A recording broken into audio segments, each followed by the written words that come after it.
Ya, memang Andi Kumala dan juga pemirsa kita harus angkat topi, mengacungi jempol untuk Pak Mualem yang memang sejauh ini terus menunjukkan mental sebagai seorang pemimpin yang mana terus hadir, terus berupaya memberikan bantuan kepada masyarakat di wilayah Aceh yang terkena dampak banjir bandang dan juga bencana longsor. Andi Terus Kumala bergerak ya untuk melihat kondisi di lapangan dan kondisi warganya. Tapi ada juga loh yang menyerah, bahkan ada yang berangkat umroh di tengah-tengah bencana. Itu dia, kita akan coba tanyakan kepada Pak Wakil Menteri Dalam Negeri Bima Arya Sugiarto yang telah bergabung bersama kami di Apa Kabar Indonesia pagi hari ini. Selamat pagi Pak Arya. Selamat pagi. Selamat pagi Pak Wamen.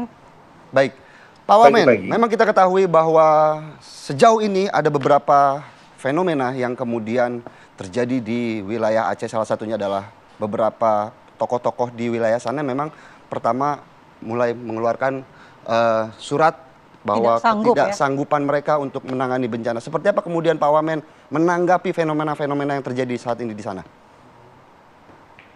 Bencana Sumatera ini memang berat sekali dari segi luasan wilayah, warga yang terdampak begitu, dan dari segi dimensi waktunya yang sampai saat ini juga masih harus terus kita waspadai. Dan memang sangat bisa dipahami apabila daerah itu kewalahan karena keterbatasan APBD-nya masing-masing, keterbatasan personel, keterbatasan kemampuan, kapasitas begitu ya, karena perlu langkah-langkah yang betul-betul memerlukan energi besar, memulihkan akses jalan, sambungan listrik, jalan-jalan yang terputus, kemudian juga membersihkan rumah warga itu juga nggak mudah, jadi berat sekali. Harus diakui sangat-sangat berat. Dari segi luasan bahkan ini lebih daripada bencana tsunami yang waktu itu mengguncang bumi Aceh gitu. Nah tetapi tentu dalam kondisi yang sangat berat ini, kepala daerah harus memimpin langsung. Kepala daerah bertanggung jawab penuh. Nggak ada itu kata menyerah, itu nggak ada. Artinya kalau ada kebutuhan-kebutuhan, dikomunikasikan kepada provinsi dan pusat begitu. Kami turun kemarin ke semua provinsi tadi, beberapa kota kabupaten ya.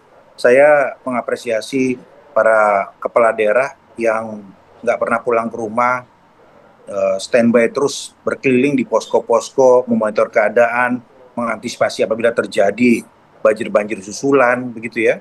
Dan masih banyak warga kan yang mengungsi dan ini kan harus diperhatikan semua. Nah, jadi kalau ada kekurangan ya silakan dikomunikasikan. Presiden sendiri telah memerintahkan agar semua bergerak cepat gitu. Semua bergerak cepat dan sekarang sedang dihitung semua kebutuhan yang terdampak terhadap bencana tadi begitu ya. Rumah-rumah warga berapa yang harus dibangun, jembatan berapa yang harus dipulihkan gitu.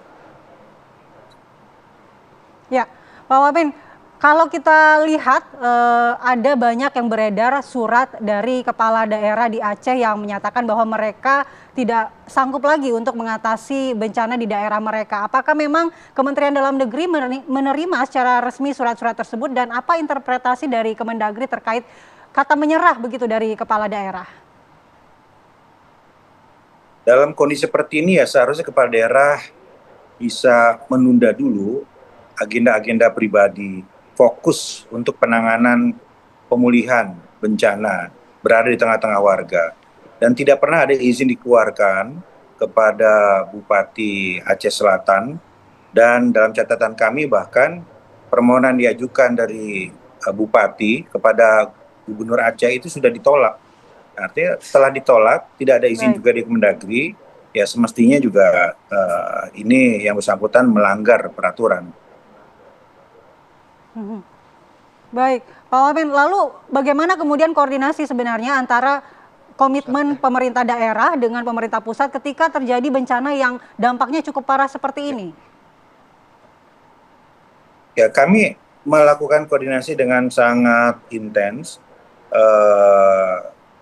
Direktur Jenderal Administrasi Wilayah, Pak Safrizal, ini sejak hari pertama bencana itu langsung di sana dan belum kembali mengkoordinasikan semuanya.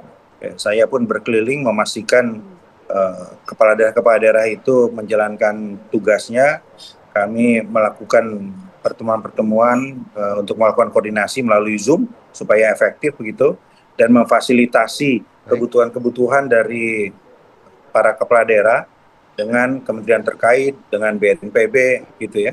Dan kita melihat di banyak tempat itu kepala daerah itu memang melakukan koordinasi dengan sangat baik dengan TNI Polri ketika personilnya itu kurang untuk pemulihan di lapangan, dengan BNPB ketika membutuhkan alat-alat dan sebagainya. Dan kami meminta juga agar daerah-daerah yang masih terkendali itu bisa membantu daerah sekitarnya.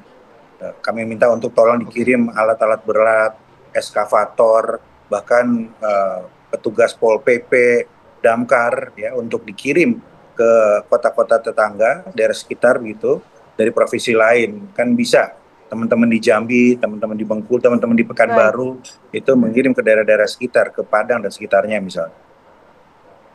Baik, Pak Wamen, artinya dengan surat yang dikeluarkan oleh kepala daerah khususnya di berbagai wilayah di Aceh ini, dengan ketidakmampuan mereka untuk kemudian menangani bencana yang terjadi yang begitu besar di sana, apakah ini merupakan suatu bentuk permintaan tolong begitu artinya kepada pemerintah pusat, atau justru nantinya akan ada konsekuensi khusus kepada kepala daerah yang kemudian kemarin mengeluarkan surat bahwa mereka tidak mampu untuk kemudian menangani bencana yang terjadi di sana? Iya, bukankah itu salah satu tugas dari kepala daerah, Pak Wamen? Tidak mampu ini kan harus kita artikan secara proporsional dan tepat. Bukan berarti tidak mampu dalam hal kepemimpinan dan tanggung jawab. Tetapi fiskal di daerahnya nggak mampu, nggak memungkinkan, anggarannya nggak ada. Itu yang dimaksudkan. Ya, jadi lebih fokus kepada itu, bukan berarti kemudian menyerah. Saya kira enggak. Ini adalah informasi yang juga dibutuhkan oleh pemerintah pusat, bahwa kondisi realita penganggaran di daerah itu nggak memungkinkan. Nah, karena itu harus diatur. Kan kebutuhannya sudah ada. Dari kebutuhan sudah ada, dilihat pos anggaran. Ternyata pos anggaran juga nggak memungkinkan. Dari biaya tak terduga, walaupun digeser dari pos-pos lain, itu tetap nggak cukup gitu. Ya kondisinya yang seperti itu sangat bisa dipahami. Ya, ini nggak bisa juga diartikan bahwa mereka menyerah, tidak. Ini adalah informasi terkait dengan keterbatasan anggaran untuk pemulihan, untuk rekonstruksi nanti, untuk rehabilitasi pasca bencana begitu. Baik, berarti ini ketidakmampuan dalam berbagai dukungan seperti anggaran dan juga infrastruktur. Tapi bagaimana dengan yang meninggalkan lokasi untuk kepentingan pribadi yang seperti Pak Wamen sebutkan tadi juga bahwa tidak mendapatkan izin? Apakah ada sanksi khusus untuk hal tersebut, Pak? Kementerian Dalam Negeri telah mengirimkan inspektur khusus ke Aceh Selatan untuk mendalami dan memeriksa apa sebetulnya yang terjadi di sana. Dan ya kami masih belum mendapatkan informasi hasil-hasilnya dan apakah yang bersangkutan sudah kembali atau masih ada di luar begitu. Nah, tapi tentu apabila kemudian ada ditemukan pelanggaran-pelanggaran, ya sanksi menunggu. Untuk Pak Bupati Aceh Selatan ada hal-hal yang kemudian diatur di undang-undang, mulai dari sanksi teguran ya sampai sanksi yang berat. Dan ya bahkan bisa saja nanti secara politik ada proses yang berlanjut, kan bisa saja. Tapi artinya ini menjadi atensi serius dari Kemendagri, dan kami sekali lagi meminta, Pak Mendagri juga telah meminta yang bersangkutan untuk segera kembali, dan Pak Mendagri sudah menginstruksikan kepada seluruh kepala daerah untuk tidak meninggalkan tempat, untuk fokus pada penanganan dan bersama-sama dengan warga.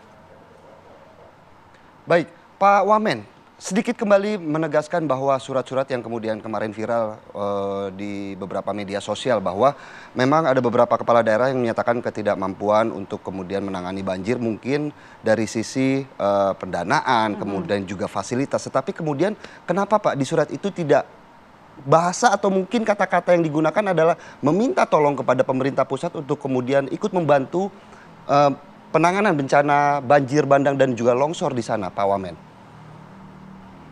Iya, artinya kan ada jangka pendek, ada jangka panjang. Jangka panjang itu adalah membangun kembali rumah-rumah, jembatan yang terputus, begitu ya. Kemudian sekolah-sekolah, kantor pemerintahan. Nah, tetapi yang sangat mendesak adalah logistik. Kemudian membuka akses, itu kan mendesak. Kemudian pemulihan sambungan listrik, itu juga mendesak. Kalau tidak akan mengancam nyawa lebih banyak lagi begitu. Nah, inilah yang kemudian dikomunikasikan kepada pemerintah pusat begitu, dan direspon dengan cepat dan dikoordinasikan secepat mungkin permohonan-permohonan tersebut. Iya, Pak Wamen, untuk sisa waktu yang terus berjalan ini, di mana bencana belum selesai penanganannya, kemudian bagaimana memastikan komitmen kepala-kepala daerah ini untuk bisa kemudian mengatasi bencana di daerahnya pasca bencana ini? Kami monitor terus, ya, kita berkomunikasi secara online ya, dengan semua di sana, dan tentu kita juga mengantisipasi kondisi cuaca yang masih bisa terjadi lagi mungkin ya, cuaca yang memburuk begitu berdasarkan prediksi BMKG. Jadi kami terus monitor keberadaan semua kepala daerah dan juga kesiagaan dari dinas-dinas terkait di sana. Baik, terima kasih Pak Wamen, Bapak Bima Arya atas waktunya di Apa Kabar Indonesia Pagi. Kita harapkan ya penanganannya bisa dilakukan baik itu oleh pemerintah daerah juga pemerintah pusat untuk meringankan beban para korban di Pulau Sumatera dan juga Aceh. Terima kasih sekali lagi Pak Wamen. Terima kasih.